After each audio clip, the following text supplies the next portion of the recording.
nice to meet you all. I'm CEO of MDRx, technology, engineering and strategy company spun out of one of London's largest law firms. We supported Veloce through their Web3 transformation evolution, I guess we could say, from a strategy and an engineering perspective, and really looking forward to the chat today. Joined, obviously, by Rupert, CEO at Veloce. I think it would be really helpful. I'm conscious that some people here may or may not know legacy Veloce. Can you introduce us to the company as it was, I guess? What does it do? What did it do? And how successful have you been?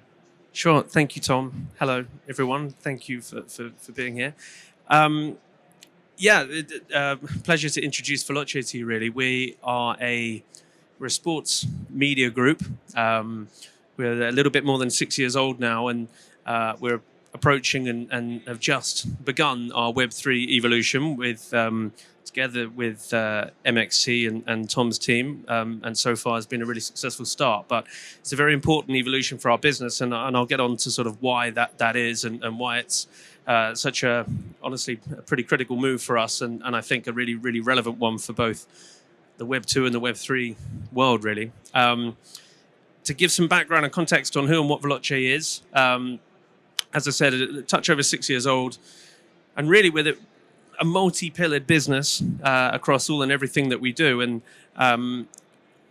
we're an ecosystem. It's a really overused word, I know, but like we are really. And of the various pillars that we have, the most valuable pillar for us is our community, really. And we're the biggest racing gaming media network in the world. What that means is we're more than 38 million subscribers on our owned and operated channels. We, on a good month, we do 1 billion monthly views across our core channels, predominantly YouTube. If you go to YouTube and you search Formula One game, we're more or less all 10 of the top 10 channels in the world, and the same for a lot of the other racing titles, whether that's Forza, Gran Turismo, the rest. So really, that viewership and that reach and that community that we've built is enormous. You add to that the other pillars of our business, which is we have a pro gaming pillar. So we operate all of the esports and gaming operations for Ferrari, Mercedes, McLaren. We have a joint venture with the Abu Dhabi government with a best-in-class esports team, as well as an academy in the region. We've won the F1 esports series, I think, for the last three of the last 4 years. And we're equal top with 2 of our teams at the moment from the first race last weekend. So, you know, that's our bread and butter. But again, so that adds sort of a credibility pillar to the business beyond the visibility and the community that I've already touched upon. Add to that, we have real-world sporting assets. So we have a racing team in something called Extreme E, which is an electric SUV racing team. We one of 10 teams actually competing globally. We race in locations directly affected by climate change. We'll race in the Arctic Circle off a melting glacier. We race, actually this weekend, we're racing in Chile, in the Atacama Desert, the driest place in the world. And we really raise awareness around climate change in the places directly affected by it, with male and female drivers who have to do an equal amount of running, with electric cars, you know, which ultimately is a platform for the future of the automotive industry through electrification, and it's a fantastic sporting spectacle. So add all of that, you know, we've got an enormous amount of utility there, and a huge community. But naturally, our biggest challenge has been, you know, tying that all together as the business has continued to evolve, and we've built out all of these multiple pillars. So, you know, we have one more pillar to the business I've missed is Quadrant, which is a sub-brand to Veloce. It's probably one of the fastest growing gaming and lifestyle brands in the world. It's in partnership with, in joint venture with Lando Norris, who's the McLaren Formula One driver. Every merchandise drop we do with the brand, we'll do more than $500,000 of merch sales in 24 hours. You know, again, incredibly, engaged community and user base there. So evolving, our challenge as a business has been IP, establishing IP, and ultimately integrating the audience more than we already do through a Web 2 platform, whether that be YouTube or Twitch or whatever. You know, our subscribers, they can hit like or hit subscribe or hit comment or buy some merchandise, but they can't really have any influence or engagement or anything else to say about the Veloce Group. And I think it's interesting how individually successful those otherwise disparate pillars are. I think most people would kill for any one of those pillars being as successful as they are. You've done the seemingly impossible, which is to have 5 or 6 pillars that each are independently successful businesses. It's knitting them together, isn't it? Yeah, exactly. I mean, tying that together. I mean, a really good example of that is our title sponsor or partnership on our Extreme E team is E.ON, who are the largest energy supplier in Europe. They could partner with anybody. They sponsor Premier League football teams. They're an enormously global and powerful business. But they partner with us not only for the fantastic, the fantastic platform that Extreme E offers for them as a brand, but also because we can communicate that story of what we're doing and how we're doing it in the remote parts of the world and competing with Extreme E. But we communicate that to an esports and gaming audience who, if they're not paying energy bills yet, they will be very soon. And it helps E.ON to communicate that in a positive way. So, yeah, it's an example of the ecosystem feeding itself and continue to evolve. And I think that's something I'd like to dive into a little bit more. Is clearly evolving a business has different challenges to building one from scratch. On the one hand, you've got something that people care about, whereas if you're building it from scratch, no one cares. But it comes with its own challenges. How have you sort of gone about evolving and transitioning the mothership into this new reality? Yeah, good question, because it's an evolution of the business. It's not a pivot. I hate the word pivot. And now that we're in the world of Web3 and we have our token that's launched recently, we're not a project either. We're a business evolving to Web3, and it's been a real challenge. I mean, thanks to MXT, to be honest, you've made it easier. Because where do you start? There's a lot to build there. Not just to bring together a community and to somehow find a way to make it attractive to the Web2 user base is being the biggest challenge. I mean, I would say I have advised on more Web3 blockchain projects than anyone else, definitely in Europe, up there in the world. I mean, I've been doing this for 10 years and we've seen a lot of it. I think the thing that struck me about Veloce was, one, there was something that people already cared very deeply about. One. Two, when Rupert came to me, I can remember it vividly. My wife had a baby about 2 days before, and it was the one call I took during my paternity leave. And I said, "Why do you want to do this?" And I'm so fed up of listening to Web3 bros say, because we want to make loads of money really, really quickly. Instead, the answer was, well, because we know our value is our community, and we want to put our community in the steering wheel of our business, and we want to allow them to drive us forward. And I think the driving puns are manifest as we go through that. So for me, for us, for the MDRx team, when we were working on this, I think it was exciting to do what I think was Web3 as it ought to have been. It was blockchain as it should have been. It was returning to community-driven, community-led, distributed decision-making, distributed reward, all of those things. And so that was an incredibly inspiring opportunity for us. So we've talked about Veloce 2.0. Talk to us about Veloce 3.0.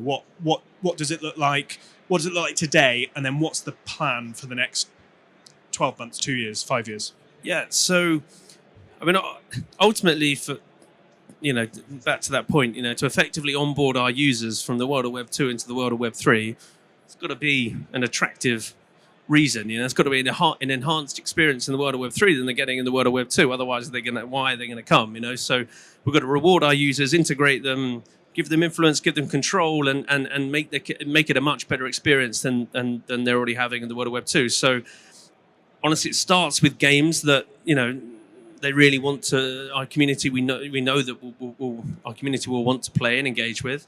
It starts with governance and rights over the assets that we own and operate. And again, this is one of the unique propositions for us in the world of Web3 is we already have a community of 38 million. and we already have the utility. We already have the games, we already have the real world racing teams, we already have. So we're not one of these sort of a project that says, "Oh, we're going to do X, Y, Z." Like, we have them, so it's just a case of integrating the token in the most effective way, in a way that ultimately onboards our users. So I think in pulling it all back, the most simple thing is, if we're talking about Web3, and ultimately that means you've got to go from, and our token, you've got to go from cash, fiat, onto the blockchain. And really that has to be in a way where, crypto, we hardly say the word, but it's got to feel as least like crypto as possible, basically. It doesn't need to look like it, smell like it, or taste like it. It's got to be a completely seamless experience, really, in terms of onboarding our users. And it's almost nobody needs to know it's in the world of Web3.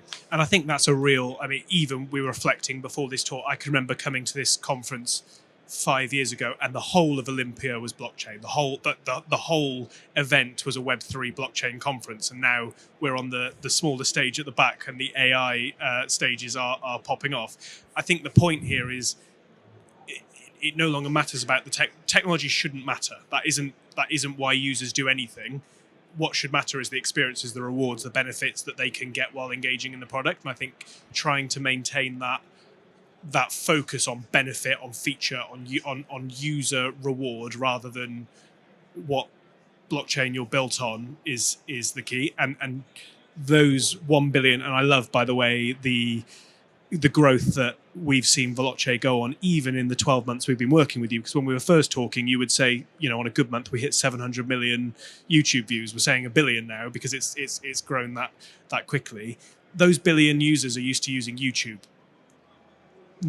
There's no private keys on YouTube. They don't need to deal with that horrific friction when consuming that content. So how do we graduate them onto a platform, surprise and delight them in a way that they're used to in a traditional Web2 world, whether or not it's using a distributed system at the bottom or magic beans doesn't really matter. It's about rewarding them in a Veloce way, with a Web2 type experience that they're used to. So. And I think just to add to that, like our users at the minute, a lot of our subscribers and fans, they ultimately they buy into a fictional currency on a Web2 platform, whether it be through a game, PlayStation game, whatever. So, and then once that, they have a better enhanced in-game experience for that, but they don't really have any external reward, and they can't really take those in-game points or whatever to buy merchandise that they want to buy at the weekend from Quadrant or Lando's latest mini helmet drop that we sell, or so we're all about driving our own economy and ultimately allowing the community to thrive off that. So that's a good point. And so how did we've spoken about evolution and features and all that. You're the CEO of Veloce. You've got other members of your senior leadership team. You've got existing shareholders who have put a lot of money into a Web2 business. How did you first pitch the Web3 evolution to them? How did you take them on that journey with you? We've got a very Web2, to say everything. Respectfully, and they'll hold their hands up. I've got a very Web2 board at the moment, and they're incredibly loyal, fantastic investors who backed our vision, who respectfully just about got their head around a gaming and esports and media company before we started talking about Web3. But ultimately the business has always been about gaming businesses, esports businesses, which we were at one point before we evolved. They're operating on pretty sky-high valuations, honestly overvalued valuations on multiples that are unachievable. And, there's been a fallout there. And I think ultimately it's because someone needed to work out how to monetize all these users and all these, we're never going to own the Formula One game, even though we're the biggest media network for it. So, we have to find a way that we can ultimately still leverage that platform that we have, but integrate our users in a better way, reward them, and also ultimately benefit us and community at the same time. So, when we put it like that to our investors, and honestly, when we did this, when we were raising the capital for this, we first came in to sort of go through a deep dive discovery with you guys. I don't know, what was that? 14 months ago. And honestly, from the point we came in the front door to really pull apart what was our value proposition for Web3 and blockchain, to the point where we'd sort of concluded it was a pretty valuable one. The world of blockchain and crypto had just blown itself up, and it was on fire. And any VC who we were talking to before who was half interested in putting cash in was either out of business or just couldn't put any money in. And really, like the anywhere that we thought we could raise capital from wasn't there anymore, And anyone who wasn't in blockchain, the last thing they were going to invest in was blockchain at the time. And anyone who was in it was bleeding hard. So it's been between a rock and a hard place with a business that we knew we had to evolve, and knowing that the space would turn. I mean, fast forward to now, thank God we did that. Like all of a sudden, sentiment's positive. People, bad news after bad news is out, and okay, the macros are important. Bitcoin's on an all-time high for the year. Things are looking good, and technology's coming round, and we're probably in a really good spot. So I'm glad that we kept building. But yeah, coming back to the question is, our existing investors. I think again, it might have been a question that came up together with yourselves and our board at your offices was, what are we going to do if we don't do this? Really, with our business, what are we going to do if we don't? Like we have to evolve. Naturally, we operate with a burn rate. We want to scale down and accept, a bit more of a less of an aggressive trajectory, accept that the valuations that all the investors have put capital in probably isn't what we're worth, and just sort of, or do we want to go again and double down? And thankfully, we've got investors with the mentality to go again and to support us further and the rest. So yeah, it's been a real hard challenge, and I think like we still feel it now. It's the biggest capital in the project, or the most our whales, if you like, really have never touched or had any involvement with the space before, and so it's been good and bad. But naturally, you can imagine volatility in the market is something new for them, and but nonetheless, it's been really good, and it's been helped by once we've got underway, and once we've been progressing with the business, we have managed to get some institutional Web3 capital in with Animoca brands and the rest. So, it's paid off. But yeah, I'd say the biggest challenge has been, and we're still in it.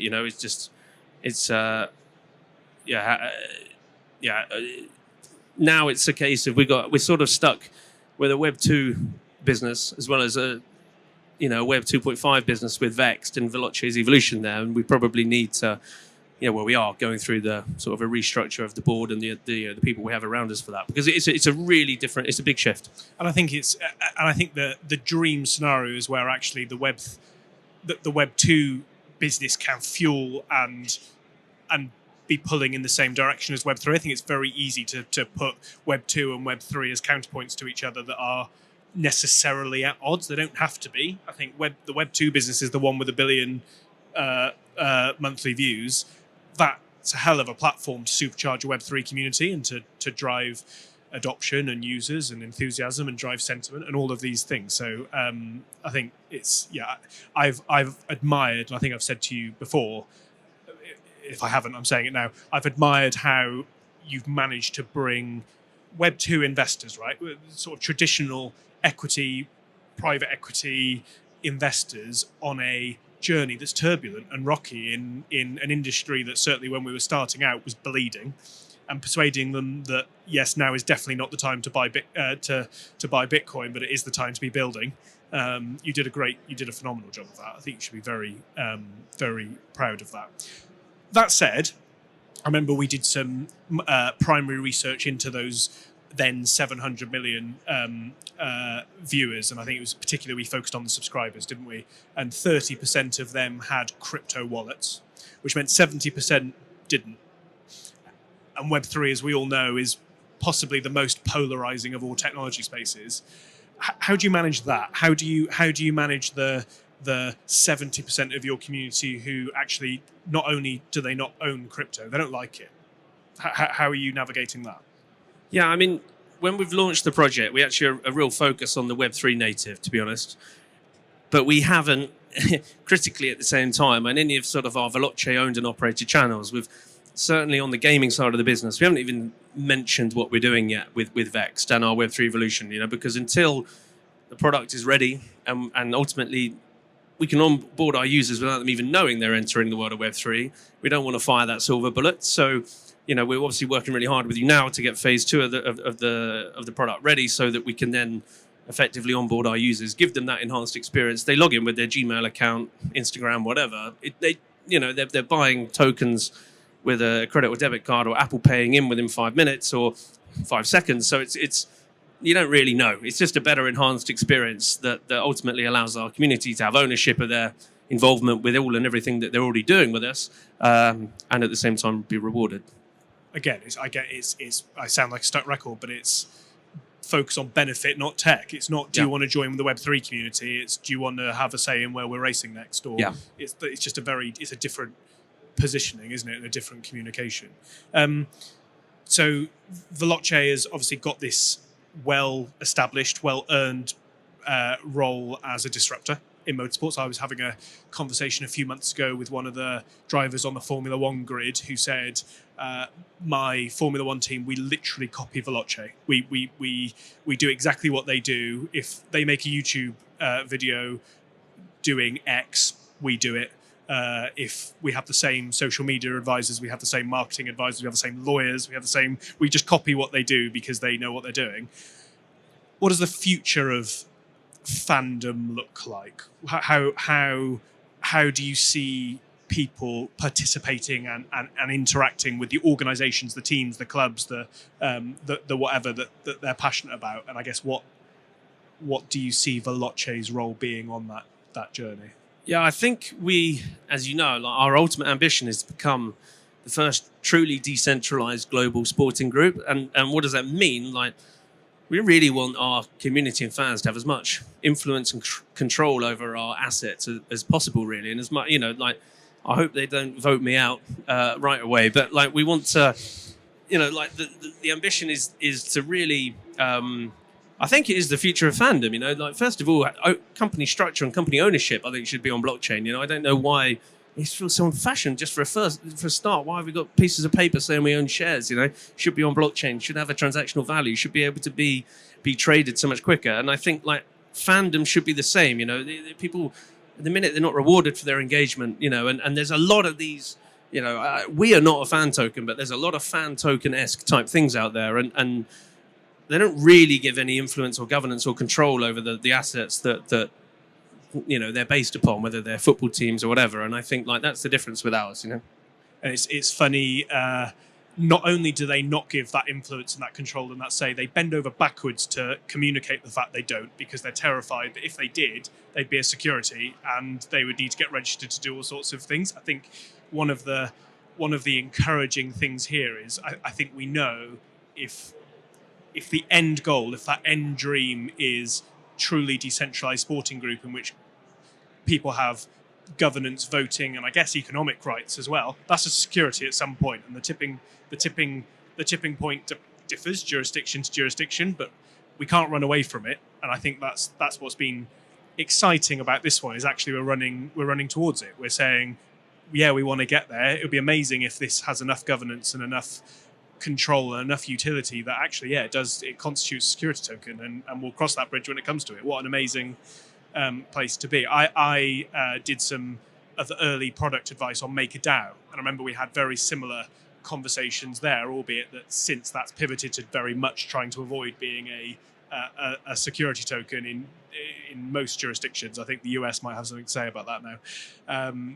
But that view of, this is what we have today. It is a product that you can use, but tomorrow and the day after and the day after, we're going to add all of this utility and onboard more of a community. So, it's a very exciting place to be. Someone just put a 5-minute sign up. So any final words of wisdom, and then we can always open to questions if anyone has any. Nothing more from me, to be honest. No I think wisdom. Yeah.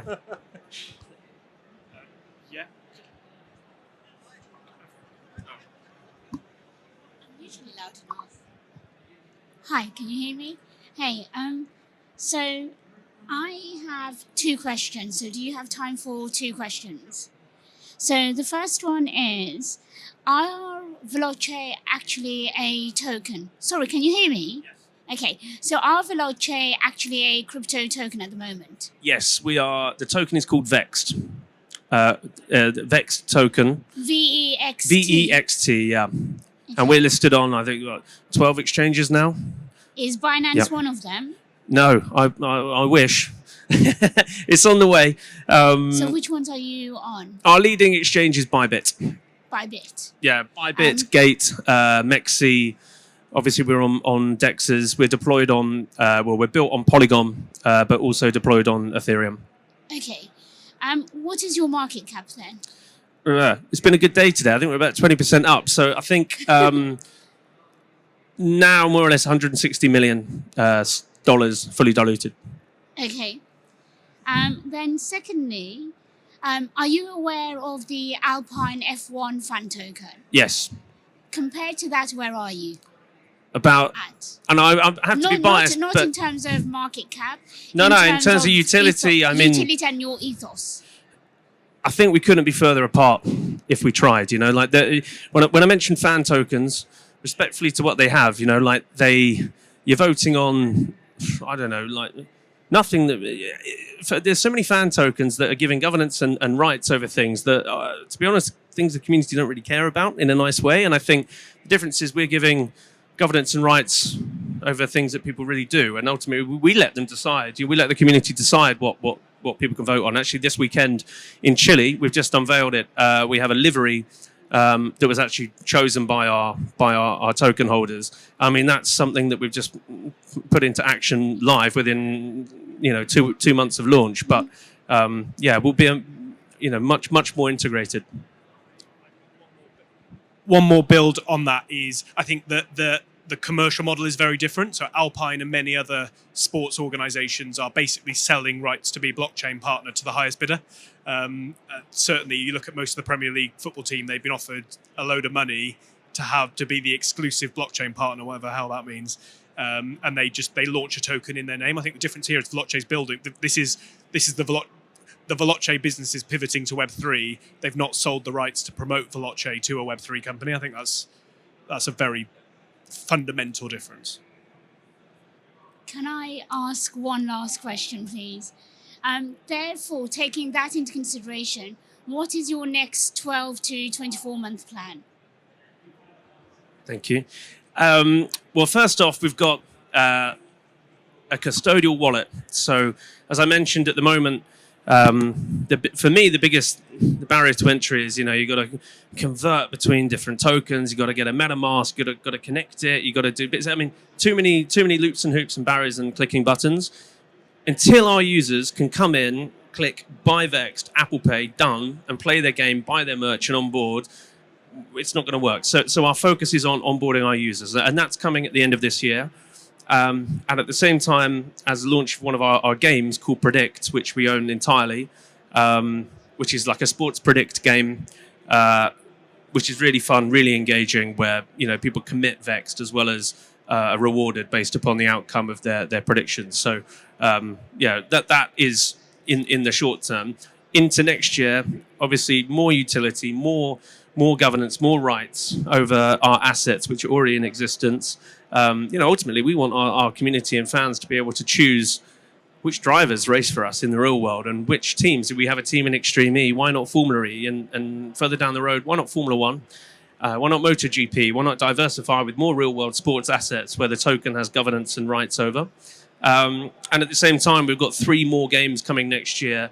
And, again, like to my earlier point, like enhanced experiences to what people are having in the world of Web 2 games, so really exciting racing games which reward and engage in a really effective way. Anyway, thank you. Thank you for your questions. I think we're out of time. If you want to talk to Rupert and learn more about Veloce or me and learn about how MDRx could help you move into the Web3 environment, then we'll hover around the back for a little bit. So come and say hello. But otherwise, thank you so much for coming.